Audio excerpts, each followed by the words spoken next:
Alright, so last thing before I send you off on how to summon your champion, summoning tips and hits. Just wanted to go over real quick and then add a little bit of extra flavor on it based on just what I think about some of these things.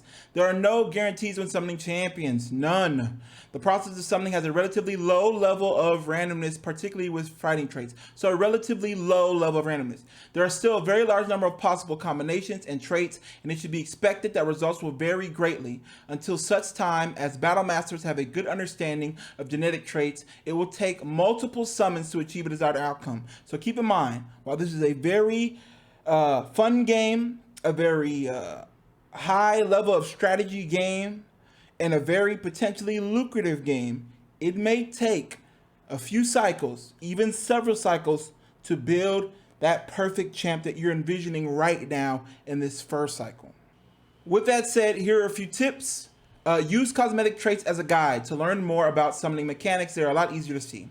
So using that logic that we went over for both cosmetic traits and fighting traits, over time, you're going to be able to look at all the different pairings and all the different champs that are summoned, and you're going to be able to see, based on how the breeds and the armors and everything else gets passed on, the inferences you can make about how strong a champion's blood strength may be, and how that could have implications for how fighting traits are passed on.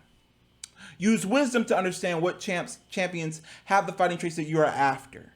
So if you want to fill in your weaknesses and you have a champ with high strength, maybe higher average or omega, but really bad defense, then think about, consider combining that with the blood of a champ that has high defense in order to create a summon champion that has a more balanced fighting trait profile.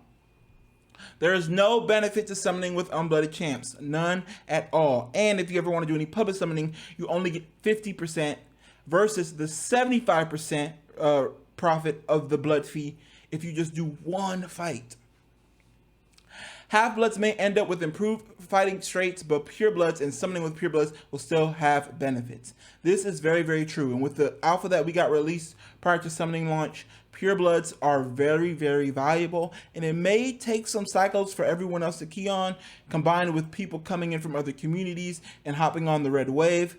But I will say, absolutely, after everything I've read, purebloods are incredibly valuable. Start your summoning process with a goal or a target and work towards it. That goes to both summoning an individual champ or an individual profile that you're shooting for, but also how you manage your barracks. What do you want your barracks to look like a year from now, 2 years from now, 5 years from now? What can you be doing now to put yourself in a position to reach that goal in a reasonable way, given how the logic works for summoning and the time horizon it would take for you to get to your end goal? Understand that it may take a few generations to achieve the outcomes that you want. If it doesn't work out the first, second, or third time, don't be disheartened. Keep at it. Any champion may be able to summon the next greatest champion. However, great champions, particularly purebloods, are more likely to do so. So any champion, even an R99 and an R99 that are both peasants, can in fact print that golden ticket and give you the best champion in the game. But the further you get from that pureblood bloodline, and when you start summoning without purebloods, that chance becomes smaller and smaller. But there's still always a chance. The best champion in the tournaments may one day be a soulless, but it'll take a number of generations to get there. So again, going back to the point about a goal, think about the long game, because the best champion in the game may be a champion that doesn't even have an R number, but it's going to take a lot of time, patience, strategic planning, and maybe even some luck to get to that point. So start thinking now about how you want to get there.